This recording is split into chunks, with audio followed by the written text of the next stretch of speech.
Hello, everybody, and welcome to the first ever episode of Link's Library. This series has been a long time coming, and I'm super excited to share it with y'all. So, the first book up on the shelf today is actually going to be The Wrong Bride by Katharina Maura. Important thing for me to note here is this is not my first of her books.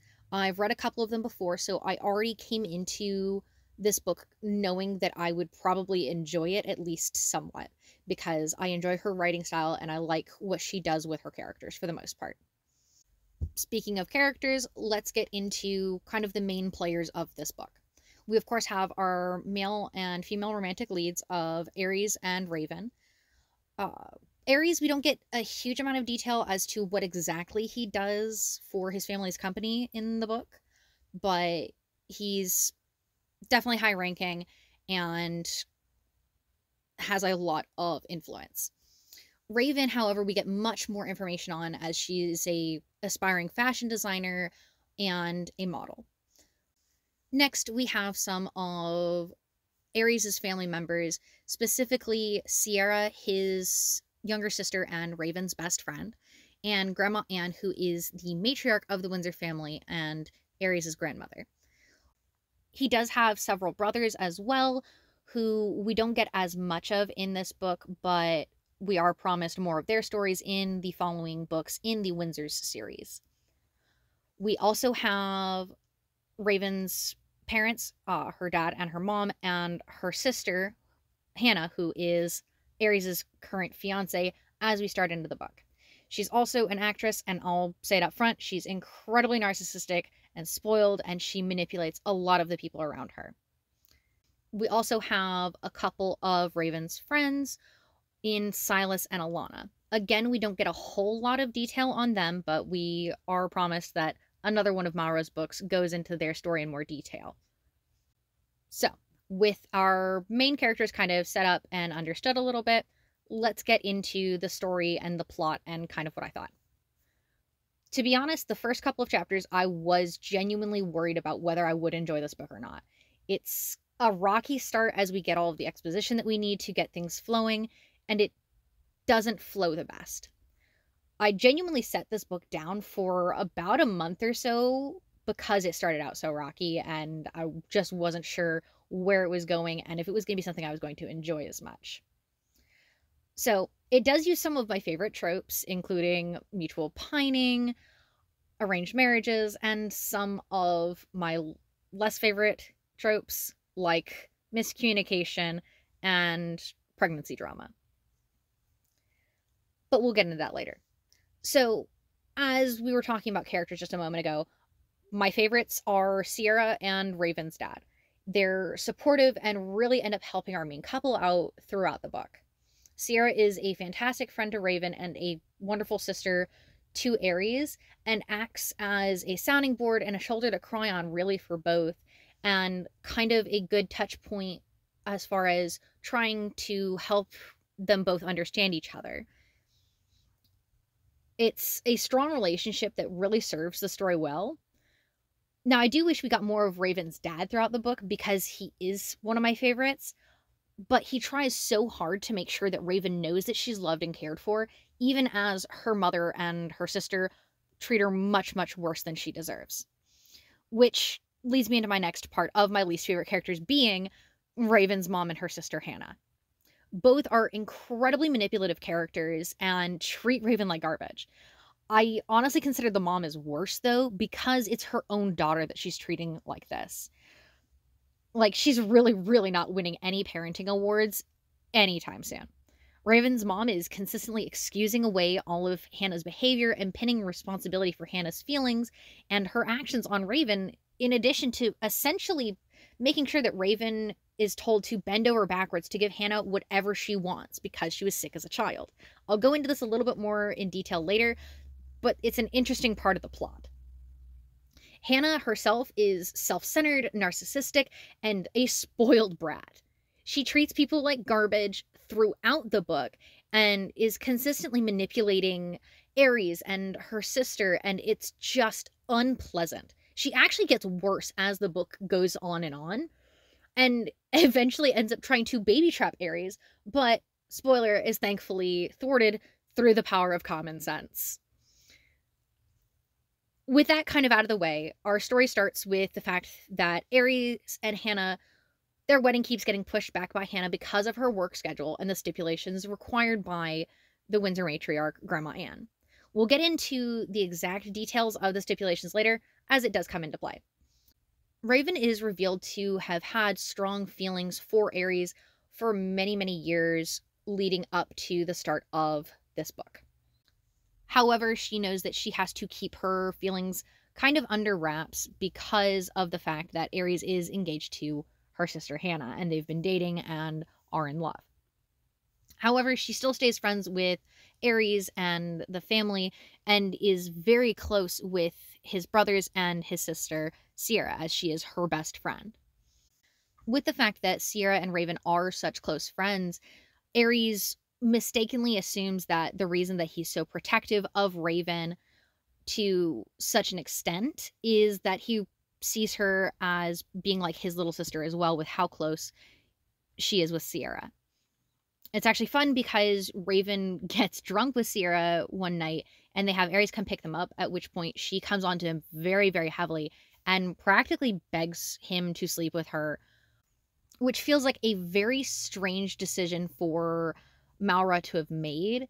It feels a little incongruous with Raven's character throughout the book for her to have done this with Aries, even if she was jealous of Hannah. So Aries does decline her advances at this point, saying, hey, look, I'm engaged to your sister. This is not okay. I will never want you.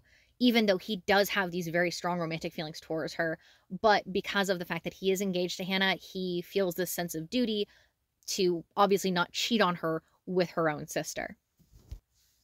At this point, we find out that Hannah wants to break off the engagement with Aries because of the stress that it is putting on their relationship, and the stipulations that Grandma Anne has put in place on their marriage are going to interfere with her career because she's an actress and they just don't work with what her schedule and what she has to do.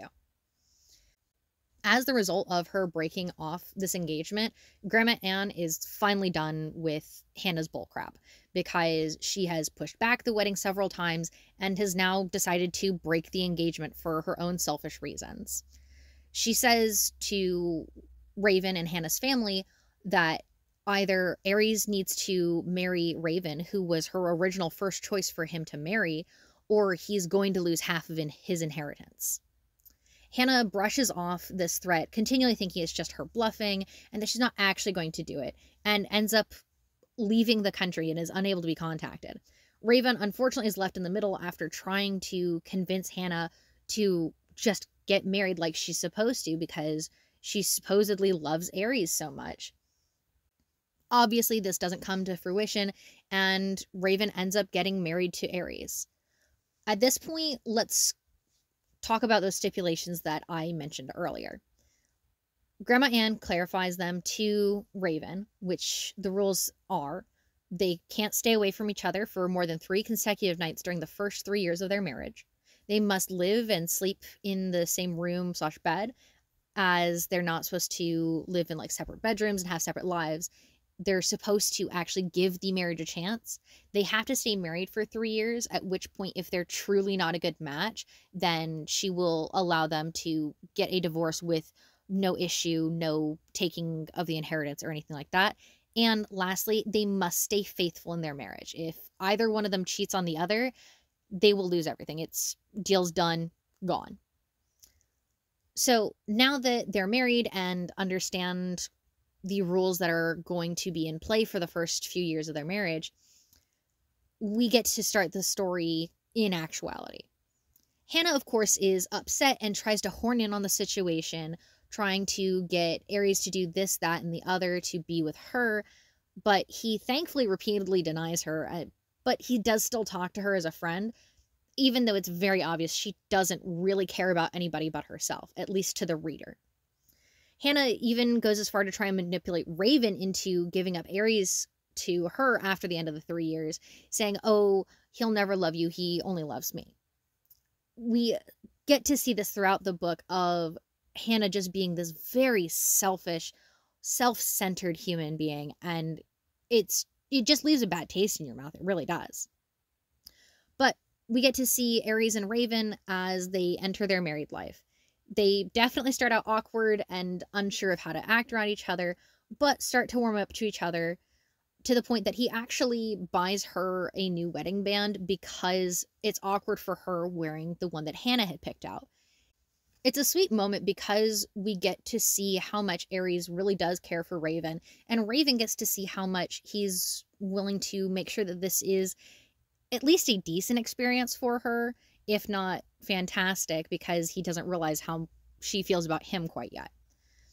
So they do try their best to communicate for the most part and navigate the situation, and eventually end up becoming more physical and revealing how much they care for each other eventually. It's rough, there's definitely some steps backward, but overall it feels very satisfying in terms of a relationship developing.